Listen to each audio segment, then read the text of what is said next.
All right, this was the level class, mixing sixes and eights. We did Suzy Q's. We did. I can go to the opposite way that you're doing it. Yeah, okay. Sure.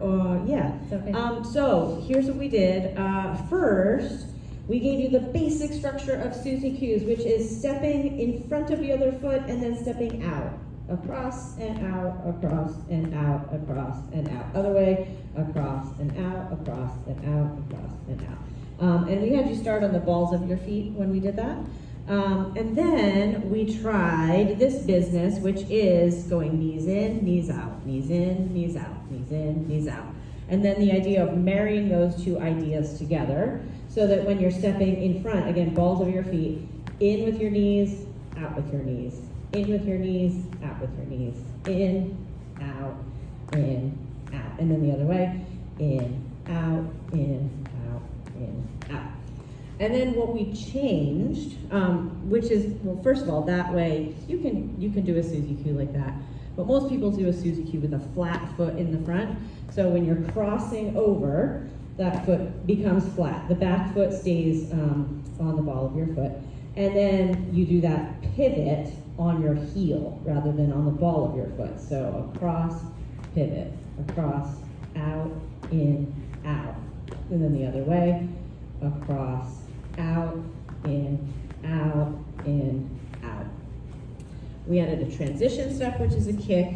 The kick happens on 8 with whatever foot is going to start. So 8, 1, 2, 3, 4, 5, 6, 7. Kick on 8, 1, 2, 3, 4, 5, 6, 7, 8. We didn't put it into a pattern yet. We'll do that next week because I wanted you guys to just practice this.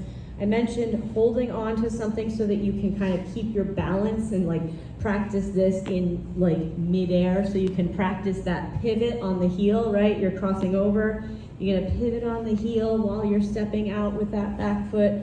It can be hard to keep your balance while you're doing that super slowly, practicing, so hold on to something for that. Look in a mirror, that can also help if you have one available so that you can actually see, okay, what am I doing with my foot there? When am I picking that up? So you can just really practice it slowly, because it's a tough one. This is not the easiest solo jazz move that we do, for sure. It's a real doozy. It's a doozy. It's a real doozy. All right, then we partnered up and we practiced a really elemental thing. Well, actually, we did it solo first, which is just 6 count, 8 count, and Charleston. So some people recognize it as their first B class and they're getting used to combining these things. So we did 6 count, let's go right into 8, 8 count, and Charleston. And then we practiced mixing up just those very basic steps side by side with a partner, and we determined the things that the follow will feel in order to understand those shifts from 6 count to 8 count. First one was 6 count to 8 count.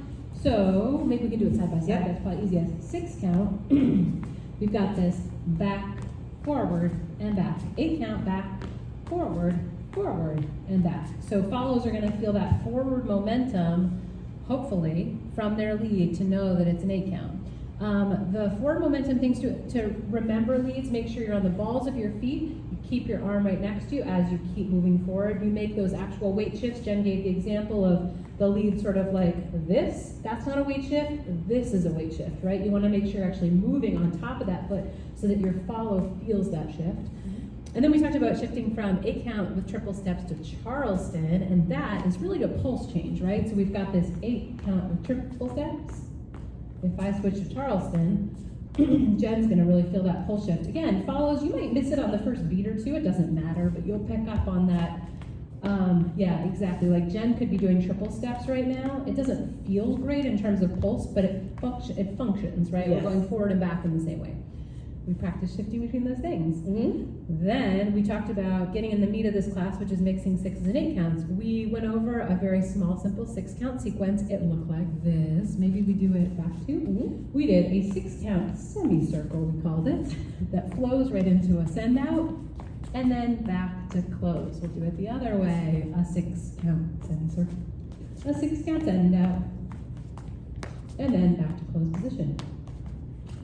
We had time tonight to make that circle into 8 count. You guys might be a little more familiar doing this from open position, but some of you in your A classes may have done it from closed position as well. A step, step, triple step, rock, step, triple, step, step, triple step. So we talked about the difference between feeling that 6 count circle versus the 8 count circle. 6 count circle feels like there's kind of this linear exit here. Instead of continuing to go around, we kind of exit the circle. The 8 count feels like we keep on traveling around in that circle before we exit at the end of it. There's also just a little more circular momentum that keeps moving us around. Jen and I just did a little thing where I said, try to do triple step, see how it feels. It's really hard for a follow to do triple step during that circular step. So we inserted the 6 or the 8 count. We put on some music, let you guys go, and you could shift that circle, make it 6 or 8, and then do the other movements, the send out, back to close, and 6. We're gonna next week make those send outs and coming back to close into 8 count so that you'll have a little bit more to play with this. But the idea was just to get comfortable and confident moving between 6 and 8 count footwork. And I noticed that some folks coming right from the B or A level classes were really struggling with that tonight.